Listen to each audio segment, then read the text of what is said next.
ವಿಜಯ ಧ್ವನಿ ನ್ಯೂಸ್ಗೆ ಸಿಕ್ತು ಬಿಗ್ ಇಂಪ್ಯಾಕ್ಟ್. ಸರ್ಕಾರಿ ಶಾಲೆ ಕರ್ಮಕಾಂಡ ಸುದ್ದಿಗೆ ಸ್ಪಂದಿಸಿದ ಶಾಸಕ ವಿಜಯಾನಂದ ಕಾಶಪ್ಪನವರು.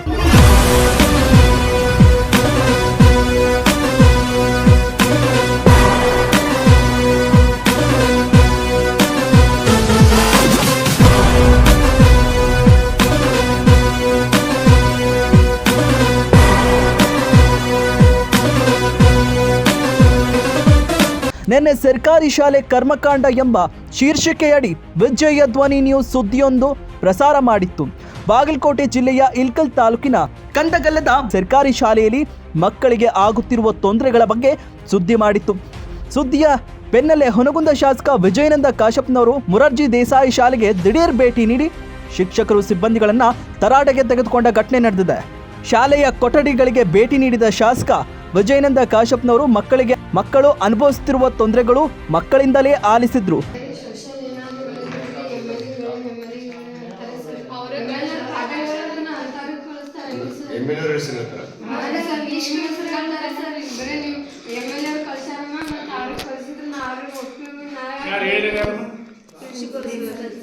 ಯಾರು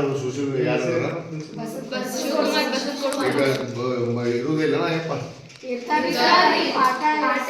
ಯಾರಿಗೂ ತಿಳಿಯಂಗಿಲ್ಲ ಸರ್. ಫಸ್ಟ್ 9th ಆಡ್ತೀವಿ ಸರ್. ಪಾಠ ತಿಳಿಯಂಗಿಲ್ಲ ಸರ್. ಚೇಂಜ್ ಮಾಡಿಸೋಂಗಿಲ್ಲ. MLA ಆಡ್ರಿಂದ ಬಂದಾರಮ್ಮ ಹಂಗೆಲ್ಲ ಚೇಂಜ್ ಮಾಡ್ಸಕ್ ಬರೋಣ ಅಂತ ಸುಮ್ಮನೆ ಸರ್. ನಾವು ಕನ್ನಡದಾಗ ನಮ್ಗೆ ಅರ್ಥ ಆಗಿಲ್ಲ ಅಂತ ಇಂಗ್ಲೀಷ್ ಹೇಳ್ರಿ ಸರ್. ಅದೇ ಸರ್ ಸರ್ ಚೆನ್ನಾಗಿ ಓದ್ರಿ. ಅದೇ ಪದೇ ಮೀಟಿಂಗ್ ಕೊಡ್ತೀವಿ ನಾವು. ಪಾಠ ಸಂಬಂಧ ಸರ್ಕಾರ ಇಷ್ಟು ಅವಾರ್ಡ್ ಸಾರಿ ವಸತಿ ಸಾರಿ ಮಾಡಿ ಎಲ್ಲ ವ್ಯವಸ್ಥೆ ಮಾಡಿದೆ. ಅದು ನಿಮ್ಗೆ ಅನುಕೂಲ ಆಗ್ಬೇಕಲ್ಲ. ನಮ್ಮ ಜೀವ ಖುಷಿ ಇಲ್ಲ. ನೀವು ಸರಿಯಾಗಿ ವಿದ್ಯಾಭ್ಯಾಸ ಮಾಡಿದ್ರೆ ಪ್ರಯೋಜನ ಇಷ್ಟೆಲ್ಲ ಮಾಡಿ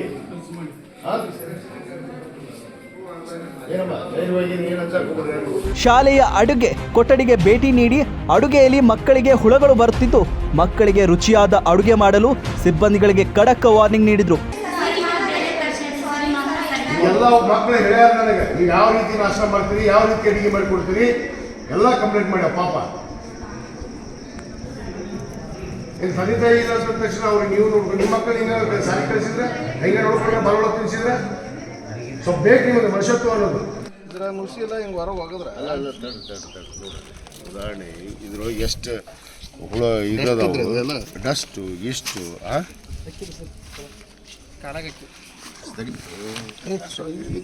ಮಾಡ್ತೀರಿ ನೋಡಿ ಇದು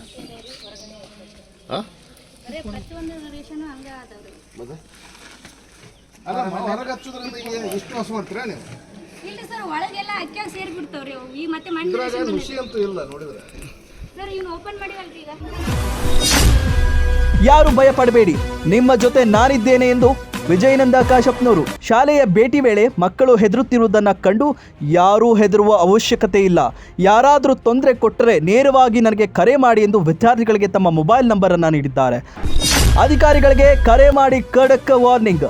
ವಿದ್ಯಾರ್ಥಿಗಳ ಸಮಸ್ಯೆಗಳನ್ನು ಆಲಿಸಿದ ಶಾಸಕ ವಿಜಯಾನಂದ ಕಾಶಪ್ಪನವರು ಸ್ಥಳದಲ್ಲೇ ಅಧಿಕಾರಿಗಳಿಗೆ ಕರೆ ಮಾಡಿ ಇಲ್ಲಿನ ಸಮಸ್ಯೆಗಳನ್ನು ಬಗೆಹರಿಸಿ ಮತ್ತು ವಿದ್ಯಾರ್ಥಿಗಳಿಗೆ ತೊಂದರೆ ಕೊಡುತ್ತಿರುವ ಶಿಕ್ಷಕರನ್ನು ಅಮಾನತು ಮಾಡುವ ಎಚ್ಚರಿಕೆ ನೀಡಿದರು.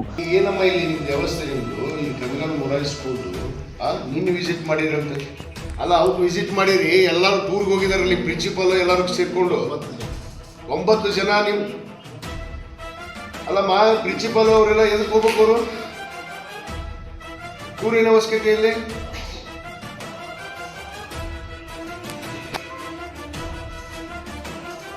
ಅಲ್ಲ ಎಲ್ಲರೂ ಹೋಗುದಾ? ಇಲ್ಲಿ ಪಾಠ ಮಾಡೋರು ಯಾರಿಲ್ಲಿ? 10th ಕ್ಲಾಸ್ಗೆ ಯಾರದಾರ ಇಲ್ಲಿ? 10th ಕ್ಲಾಸ್ ಮಕ್ಕಳು ಅದಾರ, 6ನೇ ಕ್ಲಾಸ್ ಮಕ್ಕಳು ಅದಾರ. 1 ಕ್ಲಾಸ್ ಏನೋ 9th ಕ್ಲಾಸ್ನವ್ರು ಓದ್ಬೇಕು. ನೋಡಮ್ಮ, ಇಲ್ಲಿ ನಾನು ವಿಸಿಟ್ ಮಾಡಿದ್ದೀನಿ, ಸದ್ಯ ಇಲ್ಲೇ ಇದ್ದೀನಿ. ಇಲ್ಲಿ ಯಾರು ಕೂಡ ಅವ್ರು ಇಲ್ಲ. ಇಮಿಡಿಯೇಟ್ ರಿಪೋರ್ಟ್ ಮಾಡ್ರಿ. ಅವ್ರು ಯಾರ್ಯಾರು ಹೋಗಿದಾರ ವಿದೌಟ್ ಪರ್ಮಿಷನ್ ಅವರೆಲ್ಲ ಸಸ್ಪೆಂಡ್ ಆಗಬೇಕು. ಮಕ್ಕಳು ಇಲ್ಲಿ ಸಿಕ್ಕಾಪಟ್ಟೆ ಕಂಪ್ಲೇಂಟ್ ಇದೆ, ಊಟದ ಕಂಪ್ಲೇಂಟ್ ಇದೆ, ನೀರಿಲ್ಲ, ಸರಿಯಾಗಿ ಯಾರು ಲಕ್ಷ್ಯ ನಿಮ್ಮ ಶಿಕ್ಷಕರಿಗೆ ಇರುವುದಿಲ್ಲ. ವಿಜಯ ಧ್ವನಿ ಕಾರ್ಯಕ್ಕೆ MLA ಶ್ಲಾಘನೆ. ವಿಜಯ ಧ್ವನಿಯ ಈ ಸುದ್ದಿಯನ್ನ ಶ್ಲಾಘಿಸಿ ಮಾತನಾಡಿದ ಕಾಶಪ್ಪನವರು ಶಾಲೆಯ ಎಲ್ಲಾ ಸಮಸ್ಯೆಗಳನ್ನ ಬಗೆಹರಿಸುವ ಭರವಸೆಯನ್ನ ನೀಡಿದರು. ಸರ್ಕಾರಿ ಶಾಲೆ ಕರ್ಮಕಾಂಡ ಅಂತ ಒಂದು ಶೀರ್ಷಿಕೆ ಮೇಲೆ ನಿನ್ನೆ ವಿಜಯ ಧ್ವನಿ ಒಂದು ವಿಸ್ತೃತ ವರದಿಯನ್ನು ಮಾಡಿತ್ತು ಶಾಲಾ ಮಕ್ಕಳ ತೊಂದರೆಗಳ ಬಗ್ಗೆ. ಈ ಸುದ್ದಿಯನ್ನು ನೋಡಿ ನಮ್ಮ ಹುನಗುಂದ ಶಾಸಕರಂತ ವಿಜಯಾನಂದ ಕಾಶ್ಯಪ್ನವರು ಒಂದು ಸರ್ಪ್ರೈಸ್ ವಿಸಿಟನ್ನು ಮಾಡಿ ಮಕ್ಕಳ ತೊಂದರೆಗಳನ್ನು ಏನೇನು ಅನುಭವಿಸ್ತಾ ಇದ್ದಾರೆ, ಶಾಲೆಯಲ್ಲಿ ಏನೇನು ಆಗ್ತಿದೆ ಅನ್ನೋದ್ರ ಬಗ್ಗೆ ಎಲ್ಲ ವಿಸ್ತೃತ ಮಕ್ಕಳಿಂದ ತಿಳ್ಕೊಂಡಿದ್ದಾರೆ. ಬನ್ನಿ ಅವ್ರನ್ನ ಏನು ಪ್ರಾಬ್ಲಮ್ ಇದೆ, ಏನಾಗಿದೆ ವಸ್ತುಸ್ಥಿತಿ ಕೇಳೋಣ. ಸರ್, ಏನೇನು ಪ್ರಾಬ್ಲಮ್ ಇದೆ? ಮೊರಾರ್ಜಿ ದೇಸಾಯಿ ವಸತಿ ಶಾಲೆ ಕಂದಗಲ್ದು ನಾನು ನಿನ್ನೆ ನಿಮ್ಮ ಮಾಧ್ಯಮದಲ್ಲಿ ಇಲ್ಲೇನು ಮಕ್ಕಳು ಮತ್ತು ಶಿಕ್ಷಕರು ಮತ್ತು ಮಕ್ಕಳಿಗಿರುವಂಥ ತೊಂದರೆಗಳ ಬಗ್ಗೆ, ಪಾಠದ ಬಗ್ಗೆ ಆಗಿರ್ಬೋದು, ಅವ್ರು ಇರುವಂಥದ್ದು ಮತ್ತು ಊಟದ ಬಗ್ಗೆ ಆಗಿರ್ಬೋದು, ಒಟ್ಟಾರೆ ಇಲ್ಲಿ ಎಲ್ಲ ಅಸ್ತವ್ಯಸ್ತ ಇರೋದ ಕಾರಣಕ್ಕೆ ನೀವೇನು ಒಂದು ಬೆಳಕನ್ನು ಚೆಲ್ಲಿದ್ರಿ. ಆ ಒಂದು ನಿಟ್ಟಿನಲ್ಲೇ ನಾನು ಇವತ್ತು ಒಂದು ಸರ್ಪ್ರೈಸ್ ವಿಸಿಟನ್ನು ಮಾಡಿದೆ. ನಾನು ಇಲ್ಲಿ ಬಂದಾಗ ಬಹುತೇಕ ಇಲ್ಲಿ 6, 7, 8, 10ನೇ ತರಗತಿ ಮಕ್ಕಳು ಅಷ್ಟೇ ಇದ್ದಾರೆ. 9ನೇ ತರಗತಿ ಮಕ್ಕಳು ಪ್ರವಾಸಕ್ಕೆ ಹೋಗಿದ್ದಾರೆ ಅಂತ ಹೇಳಿದರು, ಶನಿವಾರ ಮತ್ತು 5 ಭಾನುವಾರ ಅಂಥೇಳಿ. ಆದರೆ ಇಲ್ಲಿ ದುರಂತ ಸಮಸ್ಯೆ ಅಂದರೆ ಇವತ್ತು ಎಷ್ಟು ಜನ ಅಲ್ಲಿ ಪ್ರವಾಸಕ್ಕೆ ಹೋಗ್ಬೇಕಾಗಿತ್ತು ಅಷ್ಟು ಜನ ಇವತ್ತು ಜಾಸ್ತಿ ಒಬ್ಬ ಪ್ರಾಚಾರ್ಯರ ಹಿಡಿದು ಇಲ್ಲಿ ಯಾರೂ ಶಿಕ್ಷಕರೇ ಇಲ್ಲ, ಕೇವಲ 2 ಶಿಕ್ಷಕರಿದ್ದಾರೆ. ಒಬ್ಬರು ಅದು ಗೆಸ್ಟ್ ಲೆಕ್ಚರರ್ ಇಂಗ್ಲೀಷ್, ನಾನ್ ಟೀಚಿಂಗ್. ಎಲ್ಲರೂ ಕೂಡ ಪ್ರವಾಸಕ್ಕೆ ಹೋಗಿದ್ದು, ಮೊದಲೆದ್ದು ಬೇಜವಾಬ್ದಾರಿ. ಒಟ್ಟಾರೆ ಇಲ್ಲಿ ನೋಡಿದಾಗ ಈ ವಸತಿ ಶಾಲೆಯನ್ನು ನಾನು ಹಿಂದೆ ಶಾಸಕನಿದ್ದಾಗ ಊರ ಪಕ್ಕಕ್ಕಿದ್ದರೆ ಸ್ವಲ್ಪ ಊರವರ ಬೆದರಿಕೆ ಇರುತ್ತೆ, ಅಲ್ಲಿ ಈ ಶಿಕ್ಷಕರಿಗಾಗಲಿ ಇವ್ರಿಗೆಲ್ಲ ರಕ್ಷಣೆ ಇರುತ್ತೆ ಅನ್ನೋದು ಉದ್ದೇಶಕ್ಕೆ ನಾನು ಅಲ್ಲಿ 9 ಎಕರೆ ಭೂಮಿಯನ್ನು ನಾನು ಭೂಮಿ ಪೂಜೆಯನ್ನು ಮಾಡಿದ್ದೆ. ಇದೇ ಮೊರಾರ್ಜಿ ವಸತಿ ಶಾಲೆಯನ್ನು ಕಂದಗಲ್ ಪಕ್ಕಕ್ಕೆ, ಅಲ್ಲಿ ಹೈಸ್ಕೂಲ್ ಪಕ್ಕಕ್ಕೆ ಮಾಡಬೇಕು ಅಂಥೇಳಿ. ಅದು ಸರ್ಕಾರಿ ಜಮೀನನ್ನೇ. ಇಲ್ಲಿ ಉದ್ದೇಶಪೂರ್ವಕವಾಗಿ ರಾಜಕೀಯ ಮಾಡೋದಕ್ಕೆ ಹಿಂದಿನ ಶಾಸಕರು ದೊಡ್ಡನಗೌಡರು ಈ ಶಾಲೆಯನ್ನು ತೊಗೊಂಬಂದು ಇಲ್ಲಿ ಕಾಡಿನೆಲ್ಲ ಹಾಕಿದ್ದಾರೆ. ಊರಿನಿಂದ ಎಷ್ಟು ಕಿಲೋಮೀಟ್ರ್ ಇದೆ? ಇದು 2 ಕಿಲೋಮೀಟ್ರ್. ಅದು ಎಷ್ಟಿತ್ತು? ಕೇವಲ 500 ಮೀಟ್ರ್. ಪಂಚಾಯತಿ ಪಕ್ಕಕ್ಕೆ, ಅದು ಪಂಚಾಯತಿ ಮತ್ತು ಹೈಸ್ಕೂಲ್ ಪಕ್ಕಕ್ಕೆ ಇರುವಂಥ ವಸತಿ ಶಾಲೆಯನ್ನು ಅಲ್ಲಿ ಮಾಡಿದ್ದೆ ನಾನು. ರಾಜಕೀಯ ಉದ್ದೇಶವಾಗಿ ದುಷ್ಟ ಬುದ್ಧಿ, ದೊಡ್ಡನಗೌಡಗಿರುವಂಥ ದುಷ್ಟ ಬುದ್ಧಿ ಇದು. ದುಷ್ಟ ಬುದ್ಧಿ ಅಂತ ಇಲ್ಲಿ ತೊಗೊಂಬಂದು ಶಾಲೆ ಹಾಕಿದ್ರು. ಇಲ್ಲಿ ಏನಾಗ್ತಾಯಿದೆ ವ್ಯವಸ್ಥೆ? ಯಾರು ಕೂಡ ಇಲ್ಲಿ ಲಕ್ಷ್ಯ ವಹಿಸೋಕೆ ಆಗೋದಿಲ್ಲ. ಊರಿಂತ 2.5 ಕಿಲೋಮೀಟ್ರ್ ದೂರ ಇದೆ. ಸೋಮಲಾಪುರ ಆಗಿರ್ಬೋದು, ಕಂದಗಲ್ ಮಧ್ಯೆ ಇರುವಂಥದ್ದು.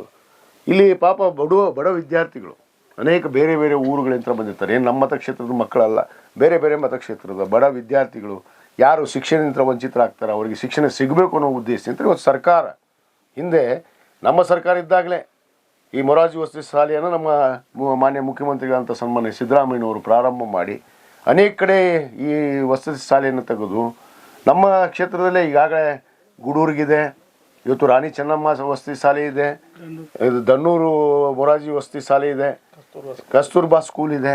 ಇದರ ಉದ್ದೇಶ ಮಕ್ಕಳಿಗೆ ಯಾರೂ ಕೂಡ ಶಿಕ್ಷಣದಿಂದ ವಂಚಿತರಾಗ್ಬೋದು, ಬಡ ಮಕ್ಕಳಿರ್ಬೋದು, ಯಾವುದೇ ದಲಿತರ ಮಕ್ಕಳಿರ್ಬೋದು, ಯಾವ ಮಕ್ಕಳಿಗೂ ಕೂಡ ವಂಚಿತರಾಗ್ಬೋದು ಅನ್ನೋದು ಉದ್ದೇಶದಿಂದ ಮಾಡಿದಂಥದ್ದು. ಆದರೆ ಇಲ್ಲಿ ವ್ಯವಸ್ಥೆ ಏನಾಗಿದೆ, ಸರ್ಕಾರ ಇಷ್ಟು ಸವಲತ್ತನ್ನು ಕೊಟ್ಟರು ಕೂಡ ಇಲ್ಲಿ ಏನು ಪ್ರಾಚಾರ್ಯರಾಗಿರ್ಬೋದು, ಇಲ್ಲಿರುವಂಥ ಸಿಬ್ಬಂದಿ ವರ್ಗದವರು ಸರಿಯಾಗಿ ಯಾವುದೇ ಮಕ್ಕಳಿಗೆ ಸೌಕರ್ಯಗಳನ್ನು ಕೊಟ್ಟಿಲ್ಲ. ಅದು ಭಾಳ ಸ್ಪಷ್ಟವಾಗಿ ಕಾಣಿದೆ. ಈಗಾಗಲೇ ನಾನು ನಮ್ಮ ಸಮಾಜ ಕಲ್ಯಾಣ ಇಲಾಖೆ ಅಧಿಕಾರಿಗಳಿಗೆ ಮಾತಾಡಿದ್ದೀನಿ ಮತ್ತು ಕ್ರೈಸ್ಟ್ ಅಧಿಕಾರಿಗಳ ಒಂದು ಇದರಲ್ಲಿ ಕಂಟ್ರೋಲಲ್ಲಿ ಇದು ಇದೆ. ಖಂಡಿತವಾಗಿ ನಾನು ಸರ್ಕಾರಕ್ಕೆ ತಕ್ಷಣ ತಿಳಿಸುವಂಥ ಕೆಲಸ ಮಾಡ್ತೀನಿ. ಯಾರ್ಯಾರು ಶಿಕ್ಷಕರು, ಯಾರ್ಯಾರು ಸಿಬ್ಬಂದಿ ವರ್ಗ ಇಲ್ಲಿ ಏನೇನು ಅಸ್ತವ್ಯಸ್ತ ಮಾಡಿದ್ದಾರೆ ಅವರೆಲ್ಲರ ಮೇಲೆ ಕ್ರಮ ಜರುಗಿಸ್ತೀವಿ. ಅವ್ರಿಗೆ ತಕ್ಷಣ ಇಲ್ಲಿಂದ ತೆಗೆಯುವಂಥ ವ್ಯವಸ್ಥೆ ಆಗ್ತೈತೆ. ಅವ್ರು ಯಾರು ಇಲ್ಲಿ ಬೇಜವಾಬ್ದಾರಿ ವಹಿಸಿದಾರೆ ಅವ್ರನ್ನ ಸಸ್ಪೆಂಡ್ ಮಾಡಬೇಕು. ನನ್ನ ಮೇನ್ ಉದ್ದೇಶ ಅವ್ರನ್ನ ಇಲ್ಲಿಂದ ತೆಗೆದು ಒಗಿಬೇಕು. ಇಲ್ಲಿ ಏನೇನು ಕೊರತೆಗಳಿದೆ ಆ ಕೊರತೆಗಳಿಗೆ ಎಲ್ಲ ನಿವಾರಣೆ ಆಗಬೇಕು. ಆ ಮಕ್ಕಳಿಗೆ ಇಲ್ಲಿ ಎಲ್ಲ ರೀತಿಯ ಸೌಕರ್ಯಗಳು ಸಿಗಬೇಕು. ಯಾಕಂದರೆ ಇದು ಮಕ್ಕಳಿಗೋಸ್ಕರನೇ ಇವತ್ತು ವಿಶೇಷವಾಗಿ ವಸತಿ ಶಾಲೆಯನ್ನು ಮಾಡುವಂಥದ್ದು. ಏನು ಉದ್ದೇಶ ಏನು? ಆ ಉದ್ದೇಶಗಳು ಇರ್ತಿದ್ರೆ ಈ ಶಾಲೆ ಇದ್ದಾದರೂ ಏನು ಪ್ರಯೋಜನ? ಆ ನಿಟ್ಟಿನಲ್ಲಿ ಇವತ್ತು ಅವರಿಗೆಲ್ಲ ಸೌಕರ್ಯಗಳನ್ನು ಒದಗಿಸೋದಕ್ಕೆ ಖಂಡಿತವಾಗಿ ನಾನು ಜವಾಬ್ದಾರಿ ತಗೋತೀನಿ. ನಾನು ಸರ್ಕಾರಕ್ಕೆ ಗಮನಕ್ಕೆ ತರ್ತೀನಿ. ಮಾನ್ಯ ಸಚಿವರಿಗೆ ಮತ್ತು ಮುಖ್ಯಮಂತ್ರಿಗೆ ಗಮನಕ್ಕೆ ತಂದು ಇಲ್ಲಿ ಏನೇನು ಅಸ್ತವ್ಯಸ್ತ ಇದೆ ಆ ಅಸ್ತವ್ಯಸ್ತಗಳನ್ನು ಎಲ್ಲ ಕೂಡ ಸರಿ ಮಾಡ್ತೀವಿ ಅನ್ನೋ ಮಾತನ್ನು ಈ ಸಂದರ್ಭದಲ್ಲಿ ನೀವು ಬರ್ತೀವಿ. 2 ದಿನ ಮುಂಚೆ ಇರೋಂಥದ್ದು ವಿಸಿಟ್ ಮಾಡ್ತಾರೆ ಅಂತ ಗೊತ್ತಾಗ್ತದೆ. ಎಲ್ಲ ಕ್ಲೀನ್ ಆಗ್ತಾವೆ. ಏನು ಹುಡುಗರಿಗೆ ಆಲ್ರೆಡಿ ಮೆಟೀರಿಯಲ್ ಪ್ರಿಪೇರ್ ಮಾಡಿರ್ತಾರೆ. ಸರ್ಪ್ರೈಸ್ ಎಲ್ಲ ಇಂದ ಅಧಿಕಾರಿಗಳು ಬಂದಾಗ ಬಂದಾಗ ಕ್ಲೀನ್ ಅದು. ನೀವು ಶಾಸಕರು ಬರ್ತಾರಂತ ಅವ್ರಿಗೆ ಗಮನಕ್ಕೆ ಇರಲಿಲ್ಲ, ಅದಕ್ಕೆ ಊರು ಬಿಟ್ಟು ಹೋಗ್ಯಾರ ಅವರು. ಇಲ್ಲಿ ಶಾಸಕ ಬರ್ತಾ ಇರ್ತಿದ್ರು ಅವರು.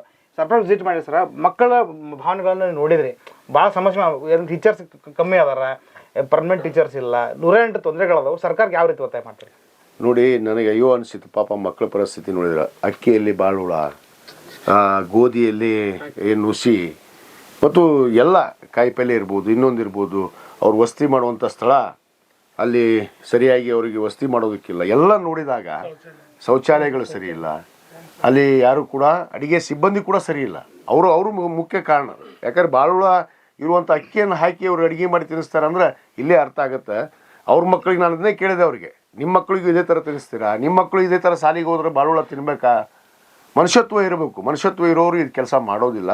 ಆದ ಕಾರಣ ಇವತ್ತು ಏನೇನು ಅಸ್ತವ್ಯಸ್ತ ಇಲ್ಲಿದೆ, ಈಗಾಗಲೇ ತಾವು ಕೂಡ ಅದನ್ನು ಬೆಳಕು ಚೆಲ್ಲಿದಿರಿ. ನಾನು ಖಂಡಿತವಾಗಿ ಸರ್ಕಾರಕ್ಕೆ ತಕ್ಷಣ ಇವತ್ತೇನು ಇಲ್ಲಿ ಸಿಬ್ಬಂದಿ ಇರ್ಬೋದು, ಇವತ್ತು ಏನೇನು ತೊಂದರೆಗಳಿದಾವೆ ಅವನ್ನ ತಕ್ಷಣ ಇಲ್ಲಿ ಪರಿಹಾರವನ್ನು ಕಂಡು ಹಿಡಿದು ಅದಕ್ಕೆ ಸೂಕ್ತ ಕ್ರಮವನ್ನು ತೆಗೆದುಕೊಳ್ಳೋಕೆ ನಾನು ನಿರ್ದೇಶನವನ್ನು ನೀಡ್ತೀನಿ. ಇಲ್ಲಿ ಮಕ್ಕಳು ಕೆಲವಷ್ಟು ಸೆರೆ ಬಾಟ್ಲು ಮತ್ತು ಈ ಗುಟ್ಕ ಇವೆಲ್ಲ ಕಾಣ್ತಾ ಇದೆ. ಮತ್ತು ಯಾರೂ ವಸತಿ ಇಲ್ಲಿ ಅವ್ರಿಗೂ ಕೂಡ ಈ ಶಿಕ್ಷಕರಿಗೆ ಕ್ವಾರ್ಟರ್ಸ್ ಇದೆ, ಅವ್ರು ಯಾರು ವಸತಿ ಇರೋದಿಲ್ಲ ಅಂತ ಕೂಡ ನನ್ನ ಗಮನಕ್ಕೆ ಬಂದಿದೆ. ಇವನ್ನೆಲ್ಲವನ್ನು ಇವತ್ತು ಗಮನಕ್ಕೆ ಬಂದಿದೆ. ಇನ್ನು ಮುಂದೆ ಈ ಮಕ್ಕಳಿಗೆ ಯಾವುದೇ ರೀತಿ ತೊಂದರೆ ಆಗಲಾರ್ದಂಗೆ ಅದನ್ನ ನಿಭಾಯಿಸುವಂಥ ಕೆಲಸ ನಾವು ಕೂಡ ಜವಾಬ್ದಾರಿಯನ್ನು ತೆಗೆದುಕೊಳ್ತೀವಿ. ಅದಕ್ಕೆ ನಮ್ಮ ಅಧಿಕಾರಿಗಳು ಕೂಡ ಮೇಲಧಿಕಾರಿಗಳಿಗೆ ವಿಚಾರನ ತಿಳಿಸಿ ಇನ್ನೊಂದು ಸರಿ ಮಾಡಿಸುವಂಥ ಕೆಲಸ ಮಾಡ್ತೀನಿ. ಇದುವರೆಗೆ ಯಾರು ಭೇಟಿ ಕೊಟ್ಟಿದ್ದಾರೋ ಇಲ್ಲೋ ಗೊತ್ತಿಲ್ಲ. ನಾನು ಸ್ವಇಚ್ಛೆಯಿಂದ ಇವತ್ತು ಮಕ್ಕಳಿಗೆ ಆಗಿರುವಂಥ ತೊಂದರೆ ಯಂತ್ರನ ನಾನು ಬಂದು ಭೇಟಿ ಕೊಟ್ಟಿದ್ದೀನಿ. ಎಲ್ಲ ನಮ್ಮ ವಸತಿ ಶಾಲೆ ಇರ್ಬೋದು, ಇಂಥ ನಾನು ಅನೇಕ ಕಡೆ ಸರ್ಪ್ರೈಸ್ ಭೇಟಿಯನ್ನು ಕೊಟ್ಟಿದ್ದೀನಿ. ಇದೇ ರೀತಿ ಎಲ್ಲ ಕಡೆನೂ ನಾನು ಭೇಟಿಯನ್ನು ಕೊಡ್ತೀನಿ. ಈ ಮಕ್ಕಳಿಗೆ ವಿಶೇಷವಾಗಿ ಆ ವಿದ್ಯಾರ್ಥಿಗಳಿಗೆ ಯಾವುದೇ ತೊಂದರೆ ಆಗಲಾರ್ದಂಗೆ ಎಲ್ಲ ವಸತಿ ಶಾಲೆ ಇರ್ಬೋದು, ಯಾವುದೇ ಶಾಲೆಗಳಲ್ಲಿ ಏನೇನು ಅನುಕೂಲ ಇದ್ದಾವೆ ನಂಬರ್ ಸಹಿತ ಅದನ್ನ ಮಾಡುವಂಥ ವ್ಯವಸ್ಥೆಯನ್ನು ಮಾಡಿದೆ. ಮಕ್ಕಳಿಗೆ ದೂರವಾಣಿ ಸಂಖ್ಯೆ ನನ್ನ ದೂರವಾಣಿ ನನ್ನ ಪರ್ಸನಲ್ ನಂಬರ್ನ ಕೊಟ್ಟಿದ್ದೀನಿ ಅವರಿಗೆ. ನನ್ನ ಮೊಬೈಲ್ ಸಂಖ್ಯೆಯನ್ನು ಕೂಡ ಕೊಟ್ಟಿದ್ದೀನಿ. ಏನಾದರೂ ಸಮಸ್ಯೆಗಳಾದ್ರೆ ತಾವು ನನ್ನ ತಕ್ಷಣ ಕರೆಯನ್ನು ಮಾಡಿರಿ ಅಂತ ಹೇಳಿದ್ದೀನಿ. ಇನ್ನು ಮುಂದೆ ಅದು ಆಗಲಾರ್ದಂಗೆ ನಾನು ಕೂಡ ಲಕ್ಷ್ಯ ವಹಿಸ್ತೀನಿ ಅನ್ನೋ ಮಾತನ್ನು ಹೇಳಕ್ಕೆ ಇಚ್ಛಪಡ್ತೀನಿ. ಇದಿಷ್ಟು ಶಾಸಕ ಹುನಗುಂದ ಶಾಸಕ ವಿಜಯ್ ಕಾಶಪ್ಪನವರ ಮಾತಾಗಿತ್ತು. ಈ ವಿದ್ಯಾರ್ಥಿಗಳು ಏನು ತೊಂದರೆ ಅನಿಸಿದ್ರೆ ಯಾರನ್ನು ಬಿಡಲ್ಲ, ಸುಸೂಕ್ತವಾದ ಕ್ರಮಗಳನ್ನು ಕೈಗೊಳ್ತೀವಿ, ವಿದ್ಯಾರ್ಥಿಗಳ ಜೊತೆ ನಾ ಯಾವಾಗಲೂ ಇರ್ತೀನಿ ಅನ್ನೋದು ಇವರ ಮಾತಾಗಿತ್ತು. ವಿಜಯ ಧ್ವನಿಯೊಂದಿಗೆ ವಿಜಯ್ ಕುಮಾರ್ ಇಲ್ಕಲ್. ಒಂದು ಜವಾಬ್ದಾರಿಯುತ ಮಾಧ್ಯಮವಾಗಿ ವಿಜಯ ಧ್ವನಿ ಮಾಡಿದ ಸುದ್ದಿ ಬಿಗ್ ಇಂಪ್ಯಾಕ್ಟ್. ನಮ್ಮ ಸಮಾಜಮುಖಿ ಕೆಲಸಕ್ಕೆ ದೊಡ್ಡ ಸಮಾಧಾನ ಸಿಕ್ಕಂತಾಗಿದೆ. ವಿಜಯ ಧ್ವನಿ ನ್ಯೂಸ್ ಇಲ್ಕಲ್.